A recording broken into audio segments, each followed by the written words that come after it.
मी पहिल्यांदाच बाईटमध्ये जे काही लोकांनी गावातल्या लोकांनी सांगितलं होतं, सतनोज अण्णा देशमुख यांच्या संदर्भातलं गावकऱ्यांनी जे नाव घेतलं होतं ते पहिलं नाव मी घेतलं होतं आणि त्या दिवशीपासून मी राजीनाम्याची मागणीच मागतोय.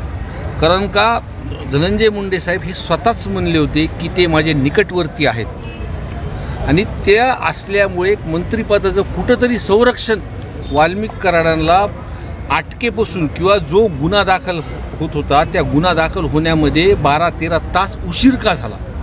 नंतर सरेंडर होत असताना कुणाकुणाचे बोलणे झाले आणि त्या पद्धतीने ते एखादे पिक्चर स्टाईलमध्ये गाडीमध्ये आले आणि ते सरेंडर झाले तिथे. म्हणजे असं आपण पहिल्यांदा बघितलं असेल की एखादा क्रिमिनल 4 व्हीलर गाडीतून येतो, उघडतो, सगळी लोक त्याला घेऊन जायला तिथे जमतात. 2 दिवस लॉकअपमध्ये असताना सुद्धा त्याचे हातातले दोरे गंडे काढलेले नव्हते. VIP ट्रीटमेंट आहे.